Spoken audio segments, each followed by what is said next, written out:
The abandoned hospital in Hokkaido stood as a relic of the past, its walls peeling and floors creaking under the weight of time. I had come here, drawn by the allure of the forgotten, my camera in hand, ready to document the eerie beauty of decay. The air was thick with dust, and the silence was oppressive, broken only by the occasional drip of water from a leaky pipe. My heart raced with a mix of excitement and trepidation as I stepped further into the building, my flashlight casting long shadows on the walls. The further I went, the more the atmosphere seemed to shift, the air growing colder, the silence more profound. Then, I heard it, a faint whisper, coming from an empty room to my left. My blood ran cold.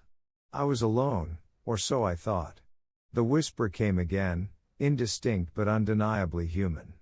My rational mind searched for explanations, the wind, my imagination, anything but the unthinkable. Yet, the whispers grew clearer, as if someone was standing right beside me, speaking directly into my ear. I couldn't move, couldn't breathe. The fear was paralyzing. Then, as suddenly as they started, the whispers stopped. The silence returned, heavier than before. I fled, my heart pounding in my chest, the sound of my footsteps echoing through the empty halls. I never looked back, but the memory of those whispers haunts me to this day. What were they trying to tell me? And more importantly, who, or what, was speaking? Break time equals fives, greater than the sun was beginning to set over the abandoned village of Fukushima, casting long shadows that stretched like grasping fingers across the empty streets. The air was thick with the silence of a place forgotten by time, broken only by the occasional creak of a dilapidated building settling into its decay. I, a photographer named Akira, had come here to document the eerie beauty of this ghost town, a place where nature was slowly reclaiming what humanity had left behind. My camera was my only companion, a tool to capture the haunting stillness that pervaded every corner of this forsaken village. As I walked through the deserted streets, the crunch of gravel under my boots echoed unnaturally loud in the silence. The weight of the village's history pressed down on me, a palpable presence that made the hairs on the back of my neck stand on end. I couldn't shake the feeling that I was being watched, that the empty windows of the houses were eyes, following my every move. Ignoring the creeping sense of dread, I focused on my work, framing shots of the crumbling facades and overgrown gardens. It was then, as I adjusted my lens to capture the fading light through a broken window, that I saw it, a shadowy figure standing just inside, its features indistinct but undeniably human. My heart skipped a beat, and I quickly snapped the photo, my hands trembling slightly. When I looked up again, the figure was gone. Chalking it up to a trick of the light, I continued my work, but the encounter left me unsettled. Later, as I reviewed the day's shots in the dim light of my hotel room, my blood ran cold. The photo clearly showed the figure in the window, its shadowy form leaning forward as if to get a better look at me. But what terrified me more was the realization that when I had taken the photo, the interior of the house had been pitch black, there was no light source that could have cast such a shadow. The unease that had been simmering within me boiled over into full-blown fear. I tried to rationalize it, a flaw in the camera, a smudge on the lens, but deep down, I knew what I had seen. That night, I dreamed of the village, of the figure beckoning me from the window, its whisper barely audible over the wind.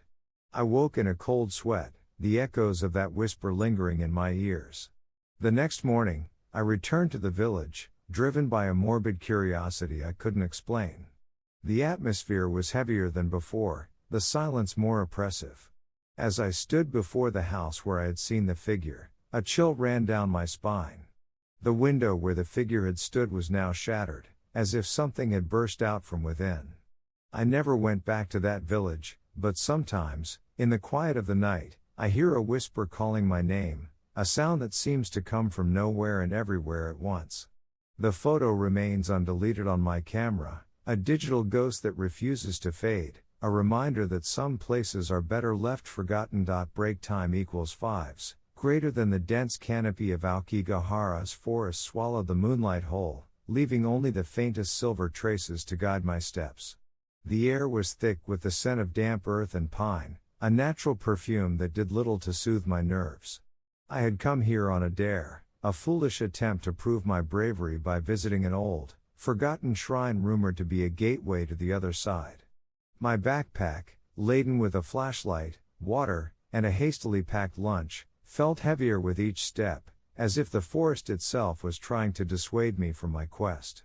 The further I ventured, the more the silence pressed against my ears, a tangible weight that made my heartbeat thunder in my chest. Then, the whispers started. At first, they were so soft I thought it was the wind rustling through the leaves.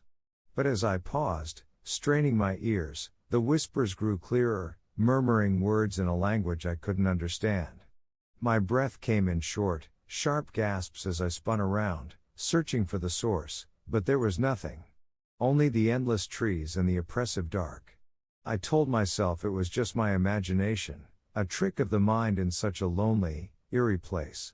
I forced my feet to move forward, towards the shrine that now seemed less like a challenge and more like a mistake.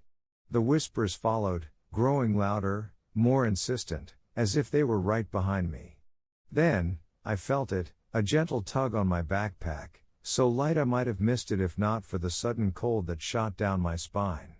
I froze, the blood in my veins turning to ice. There was no one there. No branch, no vine, nothing that could have caught on my pack. Yet, the pressure remained, a steady pull that was undeniably real.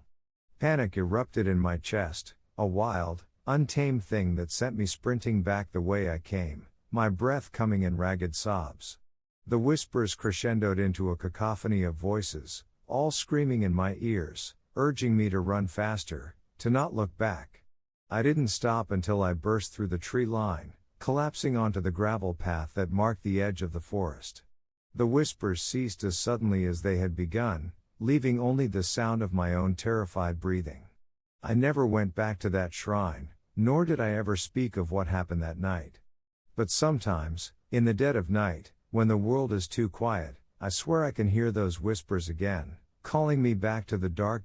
Break time equals fives, greater than the air in Nagasaki was thick with the weight of history, a silent testament to the past that lingered in the abandoned places I sought to document. My name is Akira, and I've made it my mission to uncover the stories hidden within these forgotten corners of Japan. But tonight, as I stood before the entrance of a sealed-off tunnel on the outskirts of the city, I felt a chill that had nothing to do with the evening air. The tunnel was supposed to be inaccessible, its entrance barred by rusted gates and warnings of structural instability. Yet, there in the soft earth, were fresh footprints leading straight into the darkness. My heart pounded as I shone my flashlight over the prints. They were unmistakably recent, the edges still sharp against the damp soil. The rational part of my brain tried to conjure explanations, perhaps a stray animal, or kids daring each other to enter. But the silence was oppressive, and the tunnel seemed to breathe, a faint whisper of wind carrying with it the scent of something stale and unplaceable. Steeling myself, I decided to follow. The beam of my flashlight cut through the gloom, revealing walls slick with moisture and the occasional graffiti tag. The further I walked, the more the air seemed to thicken, pressing against my skin like unseen hands. Then, I heard it, a whisper, so soft I thought I'd imagined it. My breath hitched as I strained to listen. There it was again, a murmur just beyond the edge of hearing, as if the tunnel itself was speaking. My hands trembled as I gripped the flashlight tighter, the beam flickering unnervingly. Shadows danced at the periphery of my vision, shapes that seemed to move just out of sight. The whispers grew louder, a cacophony of voices that spoke no language I recognized. Fear rooted me to the spot, my body screaming to run even as my curiosity held me fast. Then, a sound unlike the others, a clear, deliberate footstep from behind me. I spun around, my light revealing nothing but the empty tunnel. But the air had changed, charged with a palpable sense of being watched. The whispers ceased abruptly, leaving a silence so profound it rang in my ears. I couldn't stay. With a final, frantic glance into the darkness, I turned and ran, the echoes of my own footsteps chasing me back to the entrance. The night offered no solace. Back in my rented room, every creak of the floorboards, every sigh of the wind against the window, set my heart racing. Sleep was impossible. The tunnel's secrets remained, but so did the certainty that something, or someone, had been there with me. The footprints had been real. The whispers had been real. And as dawn broke, casting long shadows across the floor, I knew I would never look at Nagasaki's forgotten places the same way again. The experience left me with more questions than answers, a lingering unease that whispered of things better left undisturbed in the dark. Break time equals fives, greater than the night was silent, save for the occasional creak of the old ryokan settling into its bones. I had chosen this place for its history, a forgotten slice of Kyoto that promised solitude and a glimpse into Japan's past. The air was thick with the scent of aged wood and tatami, a comforting aroma that had initially lulled me into a false sense of security. My room was sparse, lit by a single lamp that cast long shadows across the sliding paper doors. The silence was profound, a stark contrast to the bustling city just beyond the ryokan's decaying walls. I had come here to write, to find inspiration in the quiet, but as the hours passed, the silence became oppressive. It was then that I first heard it, a child's giggle, light and carefree, echoing down the hallway. My heart skipped a beat. I was alone here, the caretaker had assured me of that when I arrived. The giggle came again, closer this time, and I felt a chill crawl up my spine. I told myself it was the wind, or perhaps a trick of the old building's acoustics. But when I slid open my door to investigate, the hallway was empty, the dust on the floor undisturbed. The giggle turned into a whisper, a voice too soft to make out words, but the tone was unmistakably playful. My breath came in short gasps as I stepped into the hallway, the wooden floorboards groaning under my weight. The whispers grew louder, more insistent, as if beckoning me forward. I followed, my rational mind screaming at me to stop, but my feet moved of their own accord.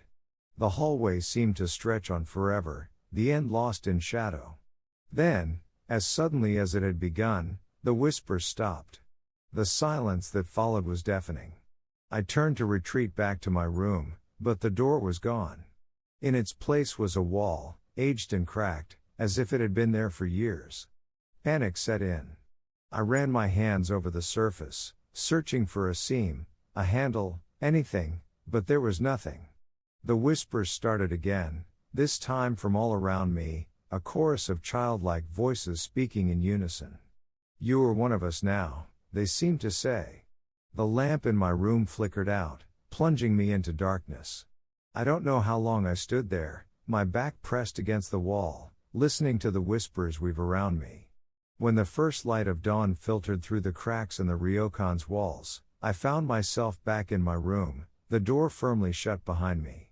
The caretaker found me later that morning, huddled in the corner, my notebook filled with pages of the same phrase, over and over, "You are one of us now." The ryokan, he told me, had been abandoned for decades, its last guests a family who had vanished without a trace. I left Kyoto that day, but the whispers followed me, a constant reminder that some places are best left forgotten. Break time equals fives, greater than the sun was beginning to set over Okinawa, casting long shadows across the abandoned schoolyard.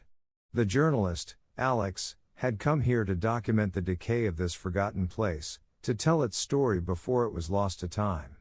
The air was thick with the scent of mildew and the faint, metallic tang of rust. The school, once a place of laughter and learning, now stood as a hollow shell, its windows shattered, its walls graffitied with the marks of those who dared to venture inside. Alex's footsteps echoed through the empty corridors, the sound unnaturally loud in the silence. The initial excitement of exploration had given way to a creeping unease. The further they ventured into the school, the heavier the air felt, as if the building itself was resisting their intrusion. It was in this state of heightened awareness that Alex first heard it, a distant, melancholic melody drifting through the halls. The sound of a piano, playing a tune that was both beautiful and sorrowful, coming from the direction of the auditorium. Alex's breath caught in their throat. The auditorium was supposed to be empty, the piano long since removed or destroyed. Yet, The music was unmistakable. The rational part of their mind tried to dismiss it as the wind or their imagination, but the melody was too clear, too deliberate. The sound drew them forward, each step feeling heavier than the last. The door to the auditorium creaked open with a push, revealing a room bathed in the dim light of the setting sun. Dust motes floated in the air, and the piano on the stage was indeed there, its keys moving as if played by invisible hands. Alex's heart pounded in their chest, a mix of fear and fascination rooting them to the spot. The music swelled, filling the room with a haunting beauty that was at odds with the decay surrounding it. Then, as suddenly as it had begun, the music stopped. The silence that followed was deafening. Alex's legs finally obeyed their command to move, and they stumbled back, the urge to flee overwhelming. But as they turned to leave, a whisper, so faint it might have been the wind, echoed through the auditorium. A single word, spoken in a voice not their own: "Stay." Alex didn't wait to hear more. They ran, the sound of their own footsteps the only thing chasing them out of the school. The experience left them shaken, questioning what they had heard and seen. Was it a trick of the mind, a product of the oppressive atmosphere of the abandoned school? Or was there something more, something that belonged to the realm of the unexplainable? The question lingered long after they had left Okinawa, a whisper in the dark that refused to be silenced.